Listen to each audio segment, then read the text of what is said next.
Agora nós vamos fazer o nosso exemplo 2, onde ele pedia para determinar o valor de x e de y no triângulo retângulo. Agora, né, aqui tá o meu ângulo reto, os meus três lados. Nesse eu tenho os três lados, sendo que dois são incógnitas, eu preciso descobrir tanto x quanto y, e eu tenho o ângulo 30. Eu já coloquei aqui para vocês as nossas três fórmulas e a tabela. Se vocês sempre que fizerem um exercício, fizerem isso daqui, vocês vão decorar com grande facilidade, tá? Então, lembrando, seno de alfa é cateto oposto sobre a hipotenusa, cosseno de alfa é o cateto adjacente sobre a hipotenusa e a tangente de alfa é o cateto oposto sobre o cateto adjacente. Nossa tabelinha dos ângulos notáveis, 30, 45, 60, seno, cosseno, tangente. Como construir? 1, 2, 3, 3, 2, 1. Tudo sobre 2, raiz no numerador 2 e 3. A tangente, raiz de 3, 1, raiz de 3, como é 30, coloca um 3. Qual é a dica que eu dou nesse exercício? Vocês nunca vão trabalhar com duas incógnitas, duas letras ao mesmo tempo, certo? Nós temos que trabalhar só com uma. Então, a dica é, escolham qual letra vocês querem descobrir primeiro. Então, digamos que eu quero descobrir o x. O que vocês vão fazer? Vocês vão riscar o y de lápis, finjam que ele não existe, tá? Por que isso? Porque lembra aquela dica de identificar o que é o x e o que é o 10 para descobrir qual fórmula usar? Se vocês identificarem os três lados ao mesmo tempo, vocês podem se confundir. Depois, pegando prática, tranquilo. Mas primeiro, eu sempre dou essa dica. Cancela uma incógnita, finge que ela não existe. E aí, vamos à nossa identificação. Aqui nós temos, né, o nosso ângulo reto. Quem é que fica oposto ao nosso ângulo reto? Quem fica oposto, né, o 10 é a nossa hipotenusa, é o H. Depois nós temos o x. O x fica oposto ao ângulo 30. Se fica oposto, ele é cateto oposto. Lembra que eu disse para vocês? Oposto ao ângulo reto é hipotenusa, oposto ao ângulo 30, cateto oposto. E o y? Esqueçam o y, finjam que ele não existe no primeiro momento. Após identificar o x e o 10, descobrir que eu tenho CO e H, qual é a fórmula que se encaixa?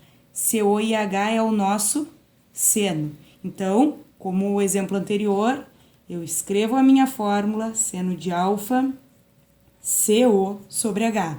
Lembrando, a palavra seno repete e o alfa é o meu ângulo, o ângulo 30.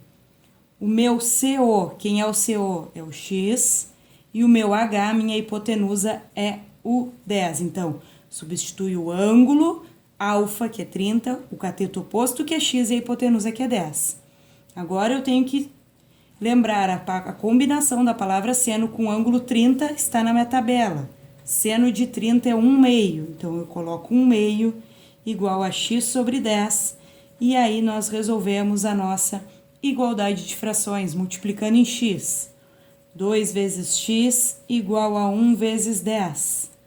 2x igual a 10, x igual a 10 divididos por 2, x igual a 5. Acabei de descobrir a minha incógnita x.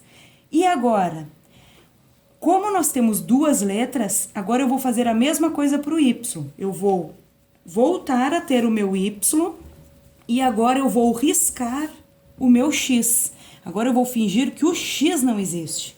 Então, a gente faz isso uma letra de cada vez. Então, primeiro eu risquei o y, descobri, agora eu risco o x.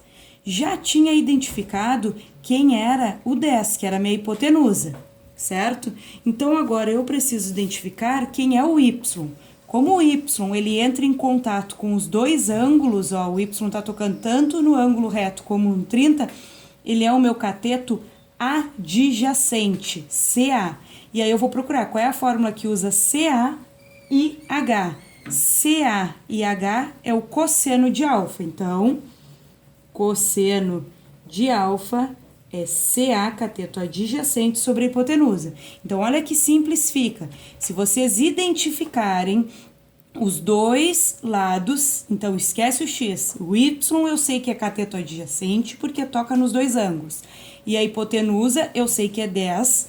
eu consigo saber que agora eu tenho que usar a fórmula do cosseno. Copiei ela. Escrevo o cos. Quem é o alfa? Novamente, é o ângulo 30. Quem é o cateto adjacente? O CA é o Y. E quem é o H? O H é 10. Após eu ter o meu ângulo, eu olho para a tabela. Cosseno de 30, vamos lá. Cosseno de 30 é raiz de 3 sobre 2. Raiz de 3 sobre 2 igual a y sobre 10. Multiplique em x. 2y igual a 10 vezes raiz de 3. Poderia ser raiz de 3 vezes 10? Poderia. É um hábito que nós temos de colocar o número na frente da raiz, mas tanto faz. Pode ser 10 vezes raiz de 3 ou raiz de 3 vezes 10. O único detalhe que tem que cuidar é que eu não posso multiplicar o número 10 pela raiz de 3. Eu não posso fazer esse 10 vir para cá e chamar de raiz de 30. Não, tá? Não sei se vocês lembram das ordens das operações, mas primeiro eu deveria resolver a raiz, depois a multiplicação. Alguém sabe raiz de 3 exato de cabeça? Não, porque raiz de 3 não é exata. Então, eu teria que primeiro resolver a raiz para depois fazer a multiplicação. Como nós não sabemos raiz de 3 exato, fica assim. Então, quando eu multiplico um número por uma raiz, eu simplesmente deixo o número do ladinho da raiz. E aí, o 2 que está multiplicando, certo? Ele passa dividindo. E aí, novamente, como eu não vou multiplicar esse 10 pelo 3 lá dentro, eu também não vou pegar esse 3 e dividir pelo 2. O que a gente faz? A gente trabalha com os números fora. Eu posso dividir o número que está fora da raiz pelo que está dividindo. Então, 10 divididos por 2 é 5. 5 o quê? 5 raiz de 3. E aí, com isso, nós temos que o nosso x é 5 e o nosso y é 5 raiz de 3.